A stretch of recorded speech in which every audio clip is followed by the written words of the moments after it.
in Thailand, apparently 3 out of 4 people in the country use ChatGPT or another tool like it. People in Thailand seem to be using the technology. Translation is a big use case.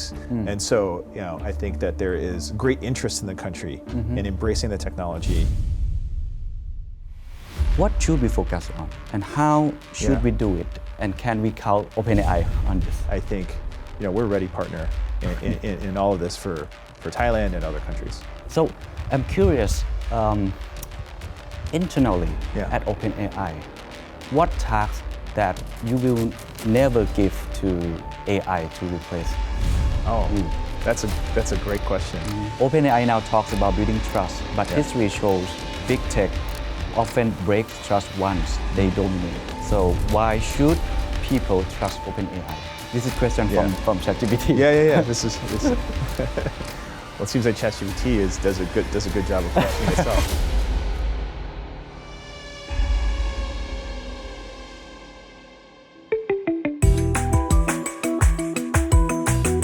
The Secret Sauce สวัสดีครับผมเคนนักครินทร์และนี่คือ The Secret Sauce What's your secret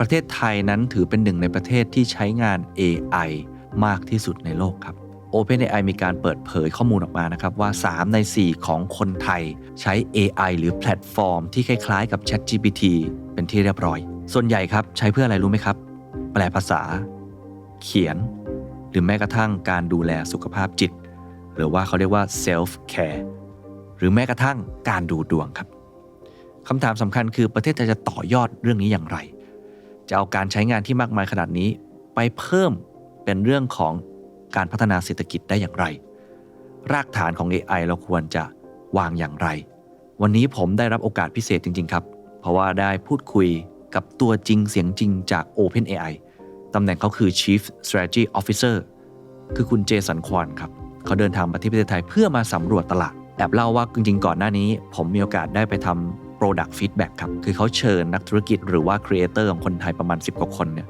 ไปนั่งล้อมวงคุยกับเขาเป็นวงปิดก็เราก็ได้เห็น Insight ได้เห็นอะไรหลายอย่างได้เห็นความตั้งใจของ OpenAI ที่เขาอยากจะขยายธุรกิจมากกว่านี้ในประเทศไทยเดี๋ยวผมจะให้ไปฟังบทสัมภาษณ์แบบ Exclusive ในหลายๆคำถามครับโดยเฉพาะประเทศไทยควรจะต่อยอดเรื่อง AI อย่างไรครับ Thank you so much Jason for joining us today. It's a pleasure. Thanks for having me. I heard this is your first time. It is. In it's Bangkok. That's right. Yeah. So what brings you here? Yeah. So I really just wanted to understand and learn more about the country and its culture. Because this kind of understanding is very important for us to be able to deliver on our mission, which is to ensure that artificial general intelligence benefits all of humanity. And that kind of knowledge and understanding is going to be important for us to make sure that our AI models and technology do a really good job of actually meeting the people here in Thailand where they are.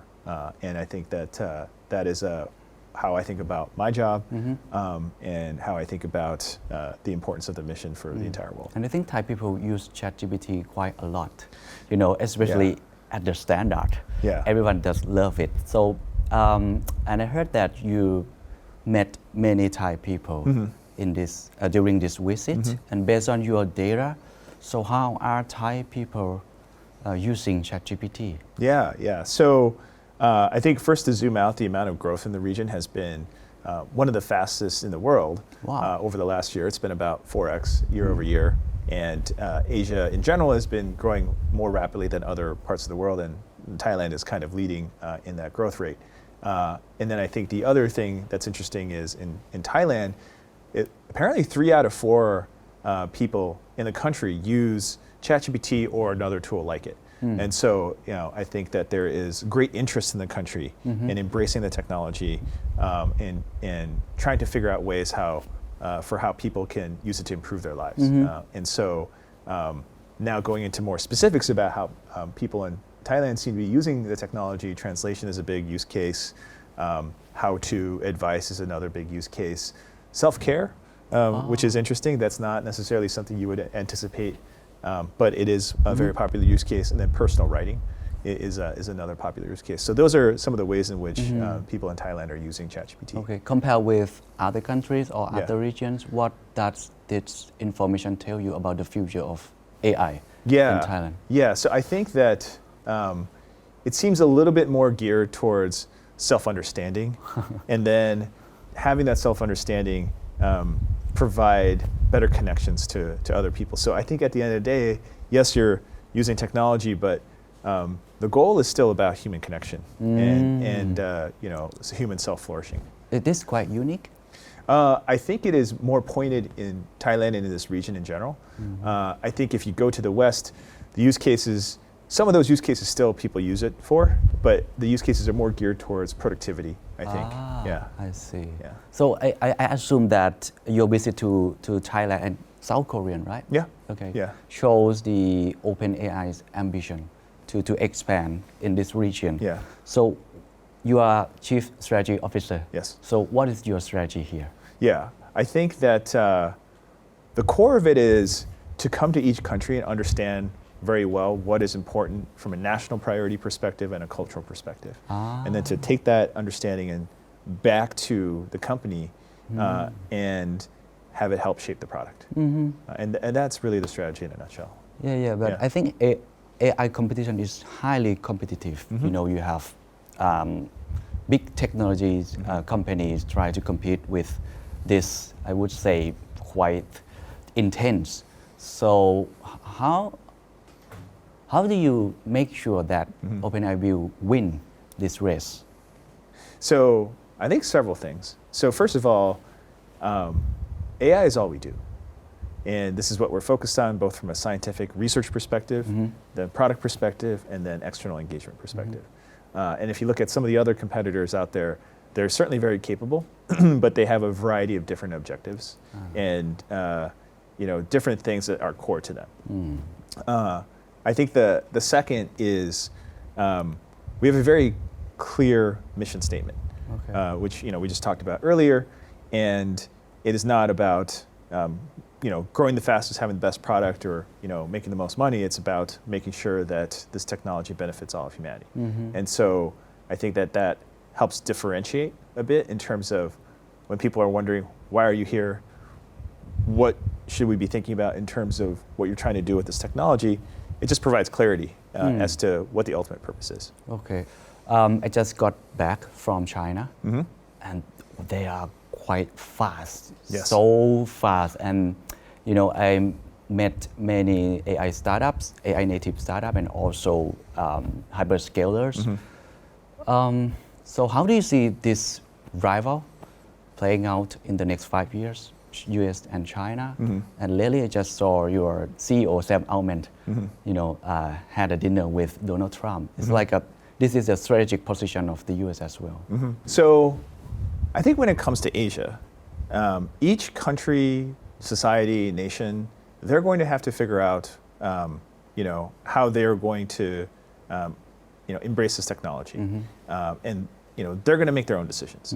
And I think from our perspective, that is very consistent with the democratic spirit in which I think the United States has embraced this tradition of its society for several hundred years, because it's about self-determination. Okay. And sure, there might be competition technologically or geopolitically, but I think how do you transcend that competition, right? And so how do you think about a goal that is not necessarily defined by who else are you competing with, but what is actually just a standalone objective? Okay. And I think it's that, right? Which is providing technology in such a way where people who are receivers or users of the technology, or even participants in its co-creation, feel empowered. And that's how we think about it. Okay. คุณเจสันควอนยังได้เปิดเผยอีกเรื่องหนึ่งที่เราไม่ค่อยรู้ครับ นั่นก็คือวัฒนธรรมองค์กรของ OpenAI เขาให้มา2คำคือคำว่า research แล้วก็ intensity OpenAI เนี่ยอาจจะถูกเสียงวิพากษ์วิจารณ์อยู่บ้างนะครับโดยเฉพาะคุณแซมอัลต์แมนเพราะว่าเขาสร้างผลกระทบที่เยอะมากต่อโลกต่อการทำงานต่อชีวิตถ้า AI มันถูกนำไปใช้ในทางที่ดีมันก็จะเป็นสิ่งที่ดีแต่ถ้าเกิดนำไปใช้ในทางที่ไม่ดีมันก็จะเกิดผลกระทบต่อสังคมคำถามก็คือคุณเจสันเนี่ยเขามองเรื่องนี้อย่างไรผมก็ถามเขาไปตรงๆโดยเฉพาะคำถามที่ว่า ทำไมเราต้องเชื่อ OpenAI So from a perspective from journalists, Yeah. I think OpenAI is quite. I'm not sure this is your intention or not, but keep low profile. Very hard to connect with your company. So, what is it like working with ChatGPT? What is the corporate culture? And what is your daily routine or your colleagues? Yeah. Is it fun, creative, new generation? So if I could use two words to describe it, one is research. So it's still very much a lab. Okay. And so it started off as a lab focused on R&D, scientific discovery, and it's still very much about that. Research is the core of the company. It's what we talk about most at all hands because we're trying to advance science. And then I think the second part of this is intensity. So I think inside the company, people talk about this a lot, which is they bring a certain amount of intensity or motivation to work. And I think that probably comes from the combination of there being a mission and there being this desire to push the frontiers of science. And so the purpose of doing that then folding into the mission where we're trying to benefit everyone. Yeah, and I think OpenAI is right now stand as I would say a big icon now, like a Sam Altman. When he shows up everywhere, he's like a superstar. And I think because the reason is because OpenAI is going to shape the future of the world. I would say that, and the future of technology and the future of the country, and also the way we work and live. OpenAI now talks about building trust, but history shows big tech often breaks trust once they dominate. So why should people trust OpenAI?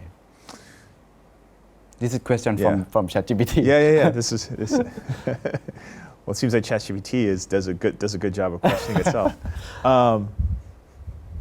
The way I would answer this question is it may not actually be the right question, which is, it places the onus of trust on the company that's delivering the technology.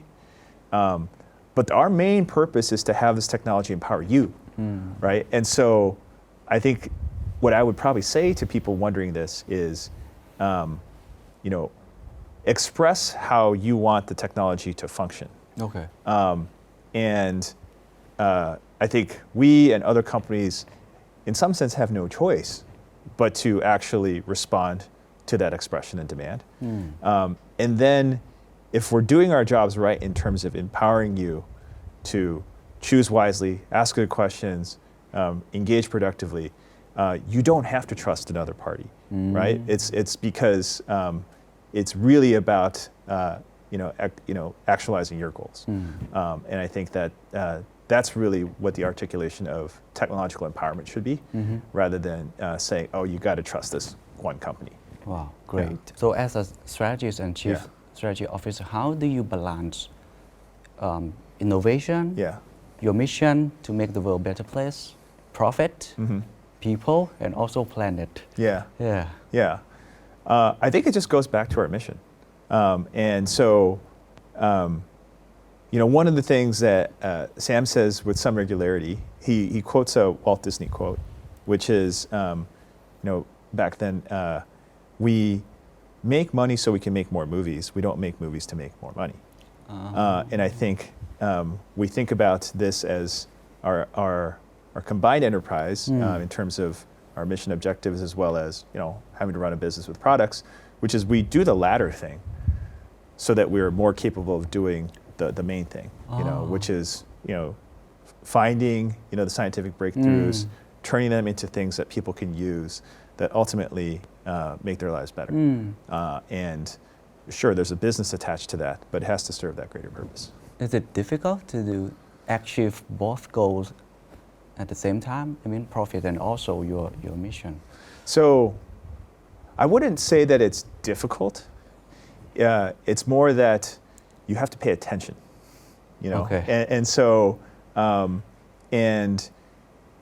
I think what we try to do inside the company is when we're making decisions is to think about not just the immediate objective, but this longer term one. And there's a deliberateness we have to apply to our decision making. And I'll be the first to say we don't always get it right.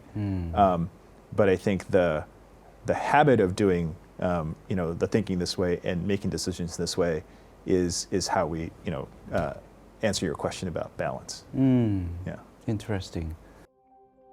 พอพูดถึง AI แล้วจริงๆมันใช้ประโยชน์ได้มากกว่าแค่การใช้แบบ personal หรือว่าส่วนตัวนะครับหลายประเทศเนี่ยใช้ AI ในการแก้ไขปัญหาเฉพาะตัวของประเทศตัวเองเช่นอินเดียเนี่ยพัฒนา AI ด้านการเกษตรแม่นยำเพื่อช่วยชาวนาจีนใช้ AI วิเคราะห์ตำรับแพทย์แผนจีนเอสโตเนียสร้าง e-government ที่ใช้ AI จัดการข้อมูลรัฐหรือไอซ์แลนด์ที่ OpenAI ยกตัวอย่างเขาก็ได้ทำการอนุรักษ์ภาษาแล้วก็วัฒนธรรมของประเทศไอซ์แลนด์เอาไว้คำถามคือประเทศไทยที่มีแอสเซทหรือว่าสินทรัพย์ทั้งจับต้องได้และจับต้องไม่ได้เนี่ยเยอะมากไม่ว่าจะเป็นเกษตรการท่องเที่ยวภูมิปัญญาท้องถิ่นเนี่ยเขามองว่าเราควรจะต่อยอดหรือควรจะพัฒนา AI เพื่อประโยชน์ของประเทศไทยตรงไหนเป็นพิเศษครับ So I think that this goes back to what is core to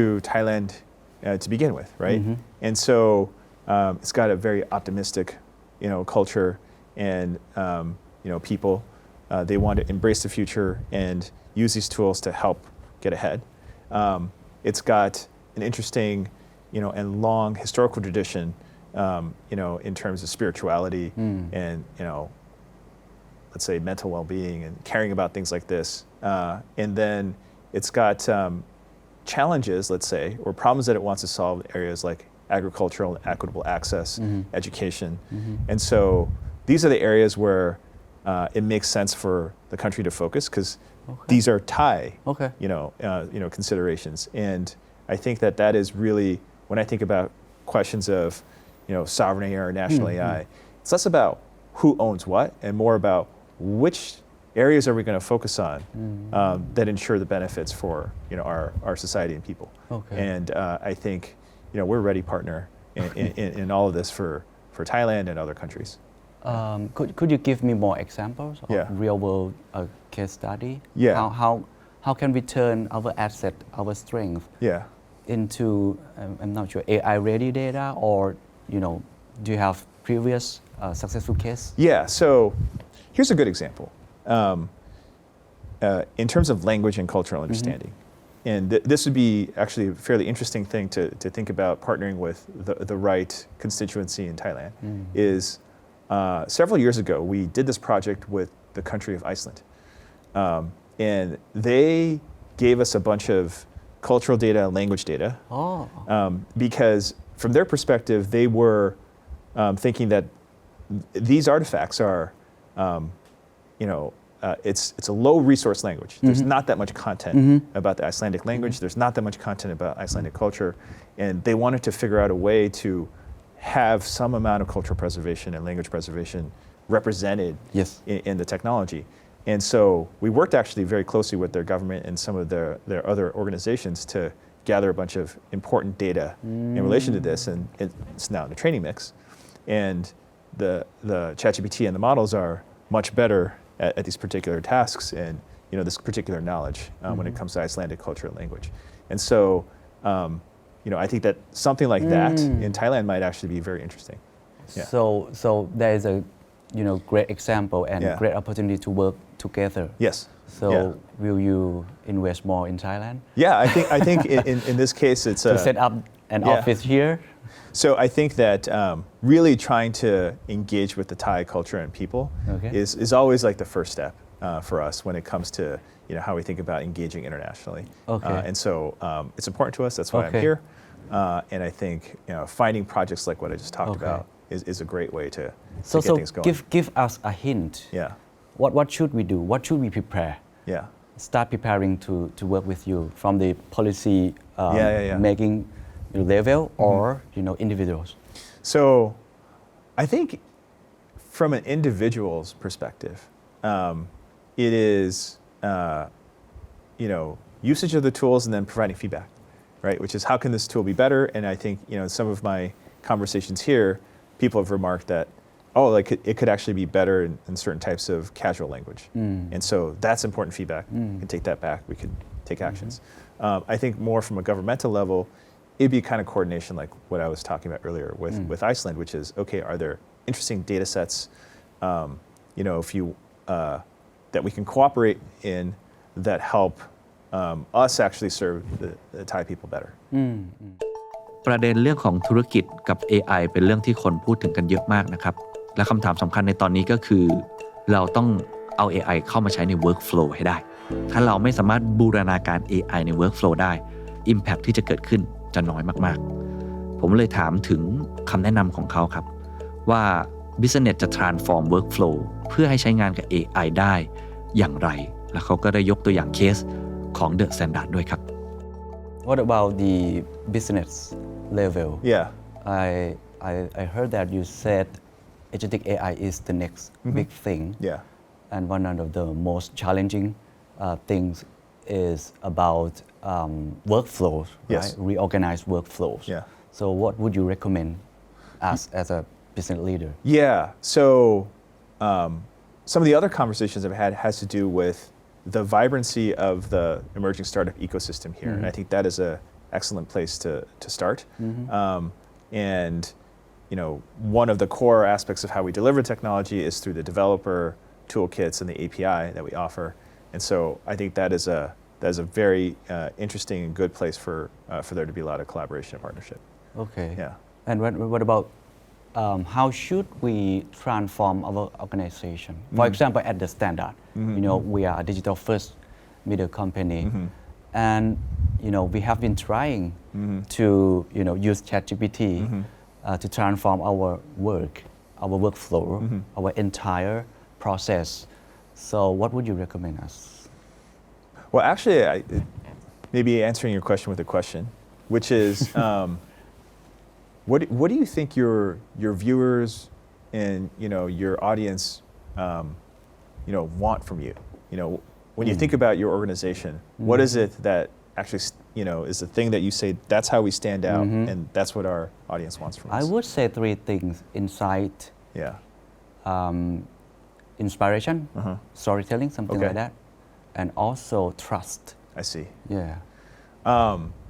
So I think that a good way to start is decomposing those elements of what make you special to your audience. And, so you just kind of did it, which is storytelling, trust, and let's just take those two to start with. And trust is probably not something that you're going to turn into a workflow with agentic AI, right? Okay. Right? But storytelling might be. And so how are you going to think bottoms up in terms of how people are consuming your stories today? Is it primarily through written content, video content, images? And then how do you want to think about delivering these things in a new way while watching the population and how they're shifting their consumption habits? And so it's probably not a leap to say video is the most emerging way that people consume content. And so if you think about the workflows related to story production, cost of video generation with AI tools is continuously dropping. And so you might want to think about, okay, now that I've produced a bunch of content, how would I, redo this if I can just generate all the video content just by writing it?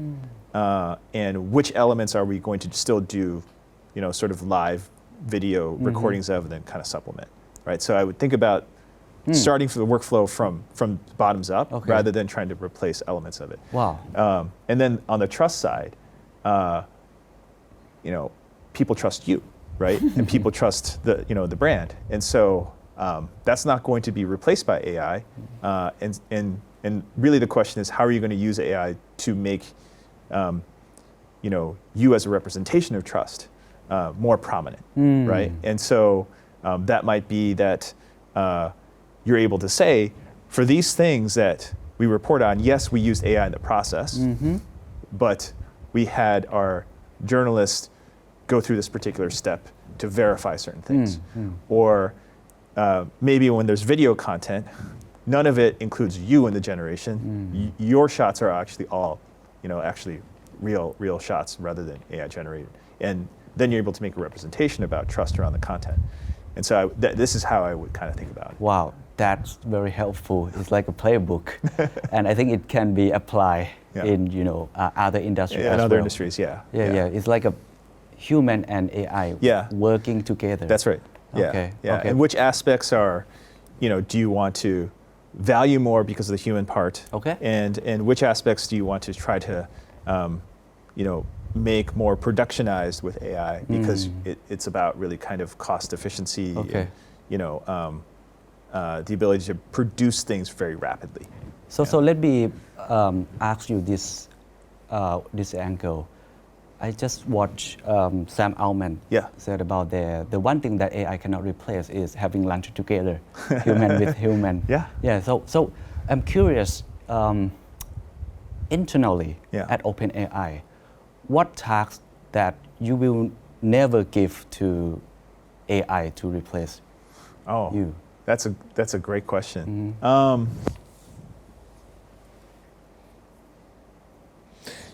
Probably the task of bringing people together and aligning them to a single goal and motivating them to achieve it together. Wow. Because that still requires human connection, right? And so I think that it's both a skill and it's both a job.